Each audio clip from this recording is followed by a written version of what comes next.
성령의 증거하심. 성령이 친히 우리의 영과 더불어 우리가 하나님의 자녀인 것을 증언하시나니. 로마서 8장 16절. 우리는 하나님께 나아갈 때 흥정하려는 마음을 가지려는 위험성이 있습니다. 우리는 하나님께서 우리에게 시키시는 일을 수행하기 전에 증거를 원합니다. 왜 하나님은 자신을 보여주시지 않으실까요?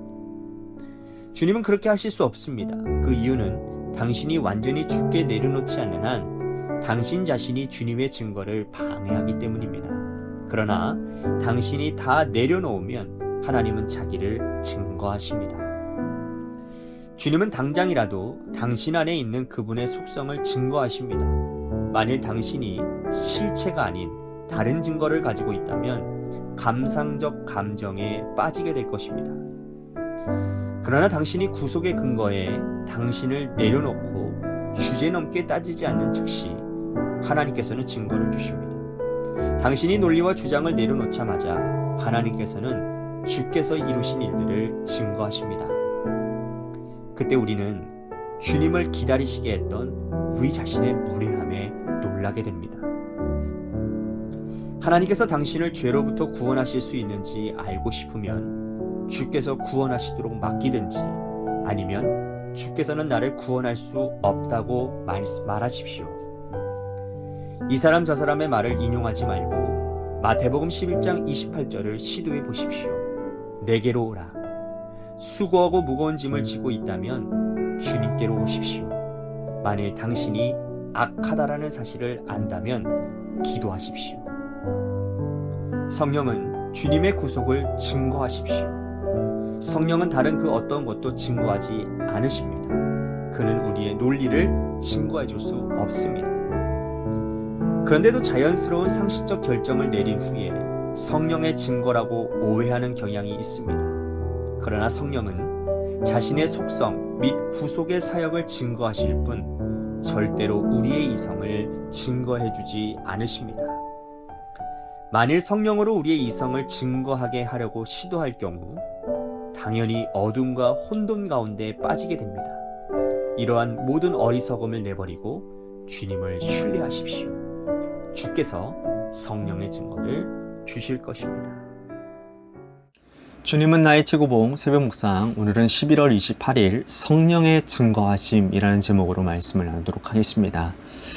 우리는요, 신앙생활 하면서 뭔가 증거를 하나님께 요구할 때가 참 많은 것 같습니다. 하나님께서 뭔가를 이렇게 보여주시면 순종하겠다라는 것이죠. 내가 어떤 일을 하기 전에 하나님께서 먼저 그 결과를 좀 보증해 주시면, 확증해 주시면 좋겠다라는 거죠.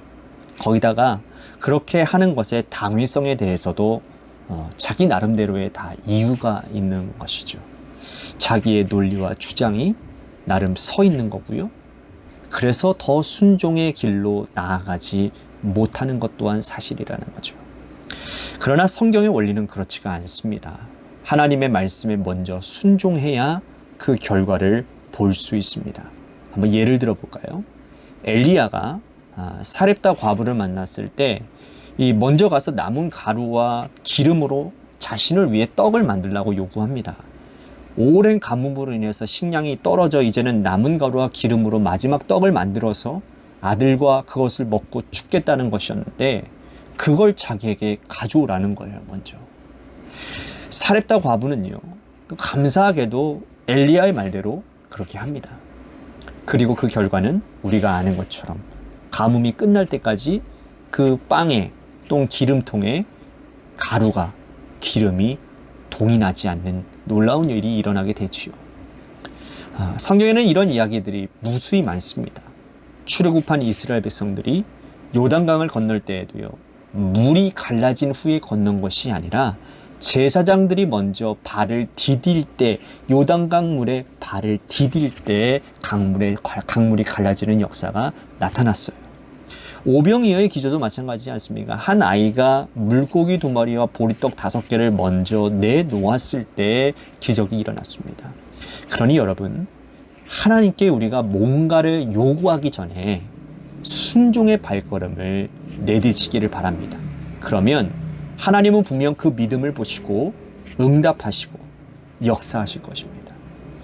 사실 순종의 발걸음을 내딛는다는 것이 쉬운 일은 아닌 것 같지만요. 사실 생각을 우리들이 조금만 바꿔보면 그렇지도 않은 것 같습니다. 자, 사렙다 과부의 이야기로 한번 되돌아가 볼까요?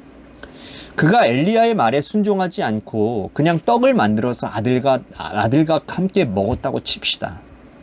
그러면 생명이 조금 연장되어지겠지만 결국은 둘 다 죽고 마는 거예요. 그죠? 그러니 떡을 먹고 그냥 조금 더 사느냐, 아니면 떡을 주고 덜 사느냐, 별 차이가 없다고 생각해도 가만이 아니에요. 그러니까 순종이 그렇게 어려운 일이 아니라는 것이죠. 체머스가 오늘 묵상을 시작하면서 이런 말을 합니다. 우리는 하나님께 나아갈 때 흥정하려고 하는 마음을 가지려는 그러한 위험성이 있다라는 거예요. 우리는 하나님께서 우리에게 시키시는 일을 행하기 전에 증거를 원한다라는 거죠. 그러나 주님은 그렇게 하실 수가 없는데 그 이유가 뭐냐? 우리가 완전히 주님께 내려놓지 않는 한 우리 자신이 주님의 증거를 방해하기 때문이라는 거예요. 이 주님의 증거를 방해한다라는 것. 그러나 우리가 다 내려놓으면 하나님은 자신을 증거하신다라는 겁니다. 특별히 체머스는 구속에 대해 설명하면서 이 부분을 이야기하고 있는데요. 구속도 내 논리, 내 주장, 실체가 아닌 다른 증거를 가지고 있다면 주님의 구원하심을 체험할 수 없다라는 겁니다.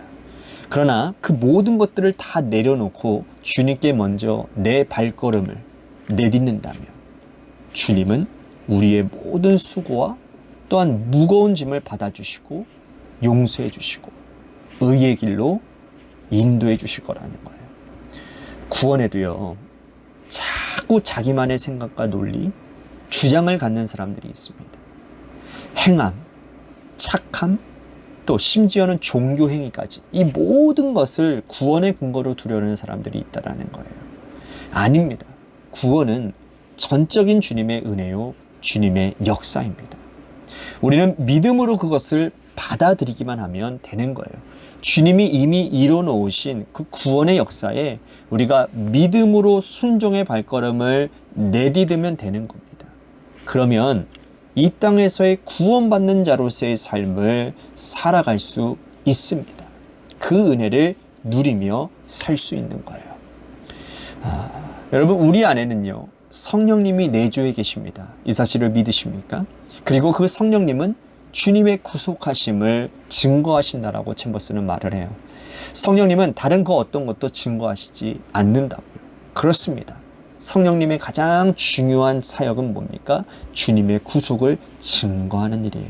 우리는 그 성령님의 증거하심을 믿고 주님만 신뢰하면 되는 겁니다.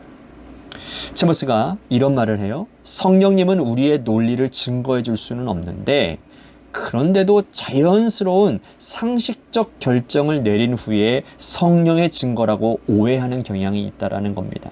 그러나 성령님은 자신의 속성이 구속의 사역을 증거하실 뿐 절대로 우리의 이성을 증거해 주시지 않으신다라고 말씀하고 있는 거예요. 여러분, 오늘 본문에 있는 말씀처럼 성령님은 우리가 하나님의 자녀인 것을 증언하십니다.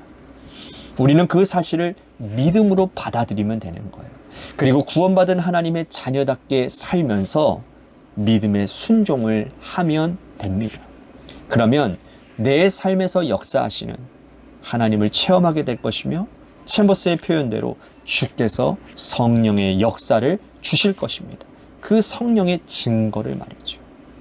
바라기는 여러분들 모두가 다 주님의 말씀을 믿음으로 받아들이시고 믿음으로 순종하셔서 하나님의 은혜와 역사를 맛보고 누리며 살아가는 아름답고 복된 인생들이 다 되시기를 주님의 이름으로 간절히 축복하겠습니다. 아멘.